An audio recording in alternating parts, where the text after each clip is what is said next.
Hello, today we are going to take the Mac Mini M4 256 gigabyte drive SSD and turning it into a 2 terabyte Mac Mini SSD. And what that does is it saves you half the cost of buying an upgraded one with the 2 terabyte drive by installing it yourself. Let's get to it. Now, first off, I want to tell you about my experience buying the Mac Mini. We used to work for Apple years ago, and I haven't used a Mac in years. I went to PCs for such a long time, but now that I'm making and editing videos, I thought it wise to get back into the Mac Mini because of the great price and actually product that Apple is actually offering this time. This is a Mac Mini with 16 gigabytes of RAM as their entry level, which is the first time they ever added 16 gigabytes of RAM to their entry level. And the 256 gigabyte hard drive is the one downside. Now, this thing is $599 new, and I got myself an educator discount, so I got $100 off. So I got it for $499. If you have a military discount, you can do the same thing. This is the best price and best performing Mac Mini or Mac period with the M4 that is out there when I purchased this thing about 6 months ago. So now, for right around $300, I'm going to replace the SSD in here with a 2 terabyte one. Now, you can get these just about anywhere by searching for them on the internet. I'll go ahead and provide the links where I purchased mine from. But there are two things that you really need to know right from the get-go. Number one is this is for a Mac Mini M4 only, not the M4 Pro. And this is not made by Apple. It is made by a third party specifically for the Apple Mac Mini M4. So you got to keep that in mind. If you have the Mac Mini M4 Pro, then you might want to make sure you look around for a Pro version. Now I'm going to go ahead and give you a step-by-step how to install it inside the Mac Mini. Now, something you got to understand is in order to do that, you have to have a second Mac. The second Mac will run a DFU mode when connected to the Mac Mini with the new SSD, because the new SSD is going to be bare bones. It needs to download all the software from Apple to restore that chip, or actually just set up that chip. And it works pretty much seamless and automatic. One of the important things you need to know is when you hook it up, you got to hook it up to the center Thunderbolt 4 port on the back of the Mac Mini, the center one. You can see it's got a little lightning bolt above it to help remind you.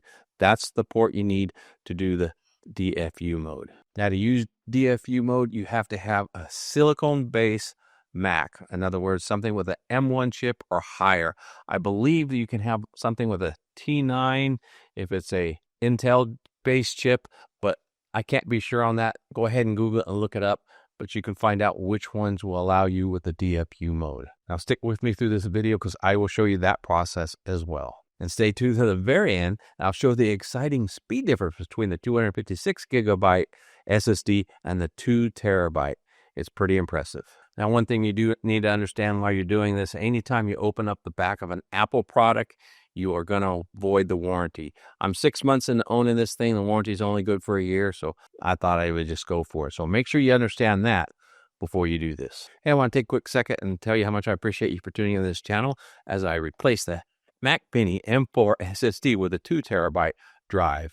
I hope you get something out of this video. If you do, show me your appreciation by smashing that like button out, because it really does help out the channel and helps me provide more videos like this for you. Let's get back to the video. Now, first off, let me show you what's in this packet. Basically, you just open it up, and it comes with everything you need to get this going, which is really nice. It has a screwdriver tool, and inside that, it has the different key sizes of drivers that you can just attach to it to get out the right size screws. And of course, it has the chip with it. And inside the packet comes these two prying tools, which is really nice. You have a guitar pick type thing here, right here, to help pry the back open. And this, now they're both pretty flimsy, and it's really can be difficult to get the back end of this off because it snaps in really snug, and you can see it's really precision smooth to the edge. So you've got to be able to get something in there to wedge. As you can see here, this does wedge in there just barely, and you have to be cautious around the button.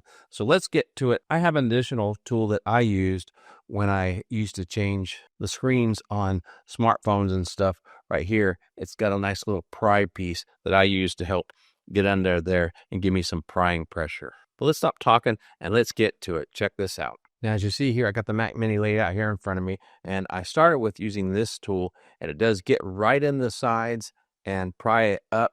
and I did pop most of it out, and you'll see here there's these little posts as I pick it up.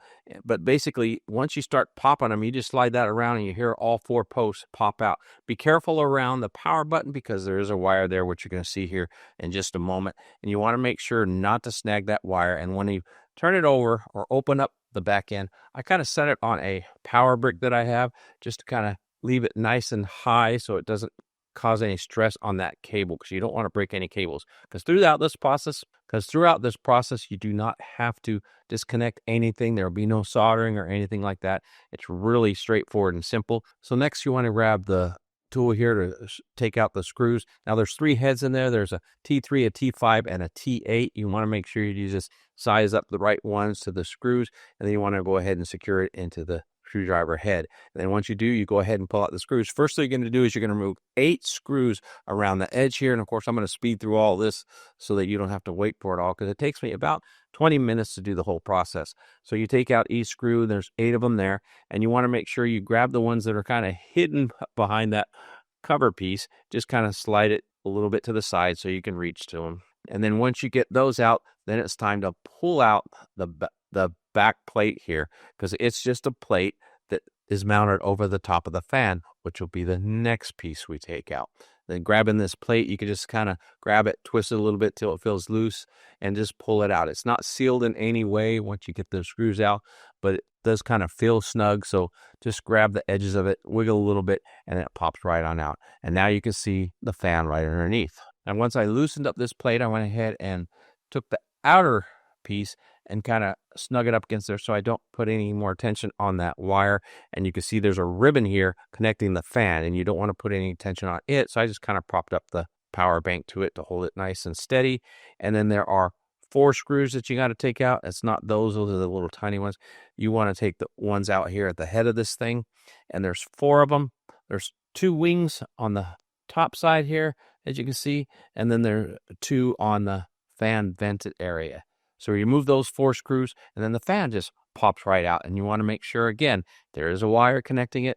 So you want to make sure you move it gently and just kind of set it aside like this. And now you can see you have the SSD card revealed. Now I went ahead and turned the thing around just to make it easier for me to reach the SSD and maneuver it out, because it's in there pretty tight and you got to use your fingers to kind of wiggle it out and move it. And you don't want to do any damage to this or at all when you do this process. Now there's just 1 screw holding in the SSD. You want to make sure you get the right one and then put it in your screwdriver and just twist it on out of there. So once you get the screw out, you got to reach in there, and with my little fat fingers, I might cover up, but basically I just grabbed the ends of the corners of it and just kind of wiggled it until it came loose, and it pops right out. And it is in there pretty tight, so you got to pull it straight up once you get it removed from its slot, and then it's pretty simple to just put the new one right in. As you can see here, they are the same size, same design, so you want to make sure you get that notch to where you put it right in the same place. So remember how that came out, and it's pretty simple. You just lay it in there and then wiggle it in just like you wiggled it out. So once you get it started in the slot, you can see here it just fits in there perfectly. Once you get it in, then you go ahead and take the back of it and just kind of wiggle it or shove it in there until you hear it click in. It'll click in the space real nice, and reveal, of course, the screw slot to put the screw back in. And then all you're going to do is reverse everything. You're going to put the screws back in. Then you want to carefully set the fan back in place and put those 4 screws back in on the fan. And then when you line everything up, you'll see you might even want to mark these beforehand. I didn't do it, a piece of chalk or something, and mark which corner goes where. But once you figure it out, it's pretty simple. You can see here the fan vent is right there in that opening in that cover plate. So you got to make sure you just line that up with that fan vent right there. And you can see the 2 screws that are revealed that you took out. So now that's in place. It just sits right in there nice and snug. And then you want to put in its 8 screws back in place. And then once that's done, then the back piece is fairly simple. It just flips right on over and snaps into place. Now they say that you might want to wait and snap it in place after you connect it and hook it up and make sure everything's tested. That way you don't have to go through the popping that back end off. I just went for it. I went ahead and snapped it back into place.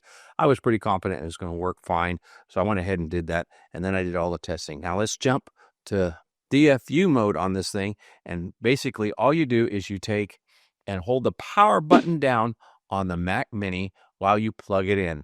So when you plug it in and give it power, holding that power button down, you'll see the front LED flash, yellow or orange, whatever your eyes might see. Once it flashes orange, then you connect it up to the USB-C to your second Mac. And remember, you want to use that middle port on the Mac Mini. And you can see here, DFU mode will open up automatically and give you two choices. You can restore or revive your Mac. You want to make sure you restore the Mac.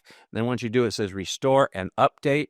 Go ahead and click that. And once you do that, it'll automatically start downloading. As you see here, it says I got 7 minutes remaining. It downloads the software and then installs it. So it takes another 7-8 minutes to install it. So I think the process might have taken me 15, maybe 20 minutes for it to set up the new SSD in my Mac Mini M4.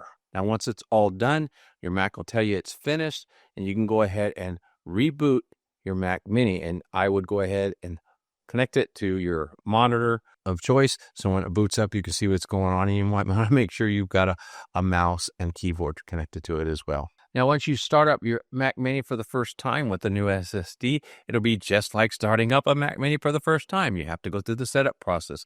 Now, what I do is, since I went ahead and backed up my Mini beforehand with Time Machine, and that's very important to do, you want to make sure before you start the process, you back up with Time Machine. So within the setup process, it asks me, or it'll ask you if you want to restore using Time Machine. You just click yes and make sure you connect the drive to it that has Time Machine on it.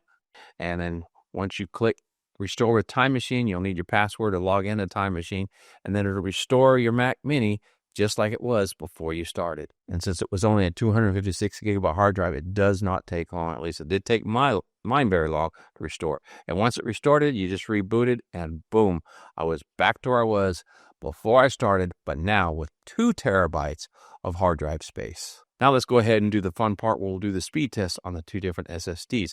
The 256 SSD, as you can see here, it only did like 1900, maybe 2000 writing, and then you've got about 2800 in reading speeds. Now let's go ahead and test the 2 terabyte. The 2 terabyte is writing at around 3300 speed. Now that's quite a bit faster, but the read is around 2900, 3000, somewhere in there. So just a minute amount increase. But what's really important is the writing portion. So not only do you have a lot more space, you have a faster speed read and write. And now the internal SSD outperforms my external SSD drives, which is truly how it should be. So now it's time to hear from you. What do you think? Did it look like an easy process? Are you thinking about doing it? If you are, let me know down in the comments. And if you have any questions about it, I'd be happy to answer that. If you've experienced it yourself and have already replaced the SSD, tell me what your outcome was and what you experienced. Now, during this video, you heard me talk about external drives. I did start with a 1 terabyte external drive, and I tell you all about it in this video here. I compare it to the internal SSD 256 gigabyte. Now, shortly, I'll be releasing another video on an external Oracle 2 terabyte drive, which also connects to the Thunderbolt 4. You want to make sure you subscribe so you don't miss that video. Until next time, God bless.